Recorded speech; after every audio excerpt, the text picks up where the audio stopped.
ओम पूर्णमदः पूर्णमिदं पूर्णात् पूर्णमुदच्यते पूर्णस्य पूर्णमादाय पूर्णमेवावशिष्यते। ओम शांति शांति शांति ओम। प्रिय विद्यार्थियों, आज हम समासों के बारे में पढ़ेंगे। समास किसे कहते हैं? समास, यदि हम इस शब्द को दो भागों में बांटे हैं, सम आस, तो अर्थ निकलता है, सम का मतलब है संक्षिप्त रूप से, आस माने बैठाना या बैठना। दो या दो से अधिक शब्दों को संक्षिप्त रूप में एक शब्द में मिलाने की प्रक्रिया को समास कहते हैं।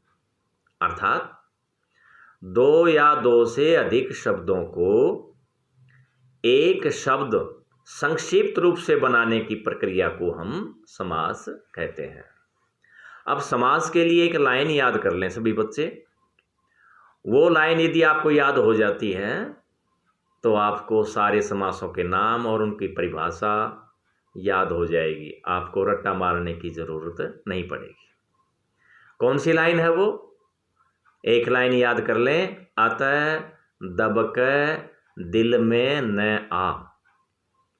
अतः दबक दिल में न आ। अब ऐसे अविभाव, तैसे तत्पुरुष, दैसे द्वंद्व और बैसे बहुवरी, अतः दबक कैसे कर्मधारी है, और दी से द्विगु और नय से नया। ये समासों के नाम हो गए। अब इनकी परिभाषा और उदाहरण देखिए। इनकी परिभाषा हम संक्षेप में कैसे याद करेंगे?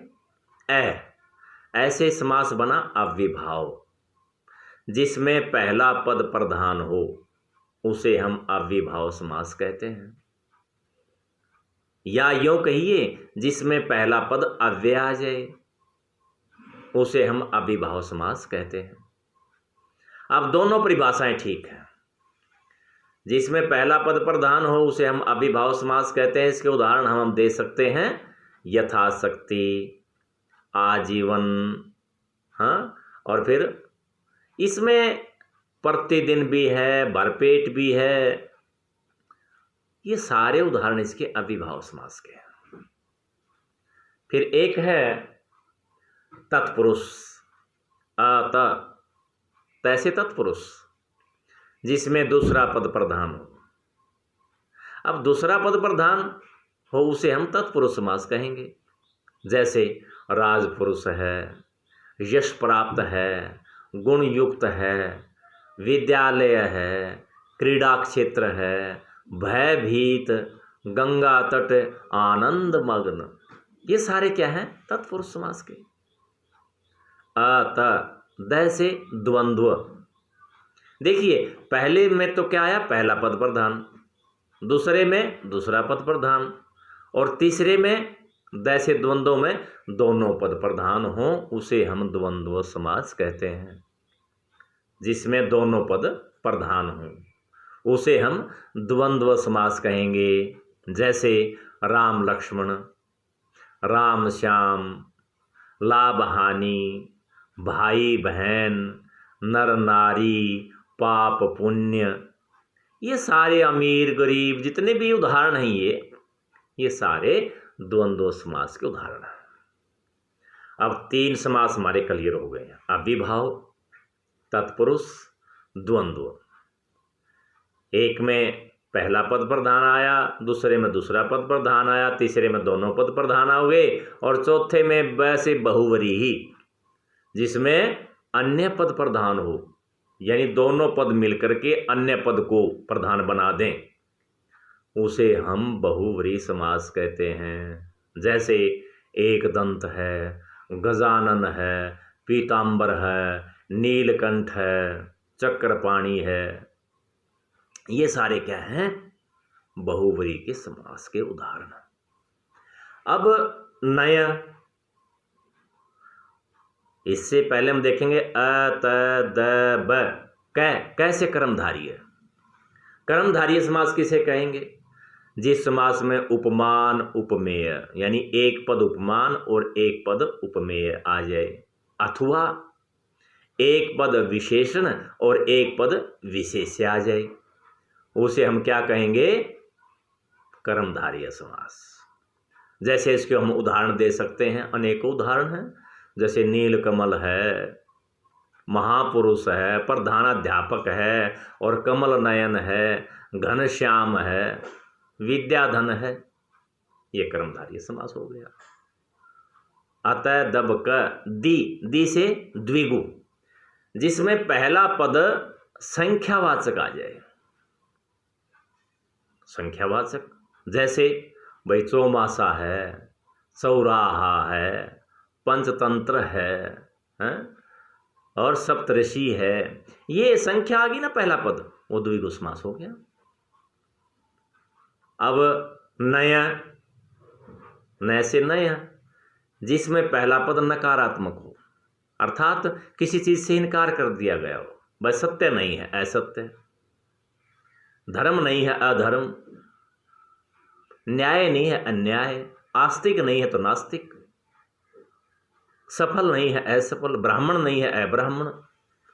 ये हमारे समासों के भेद एवं परिभाषा और उदाहरण हो गए।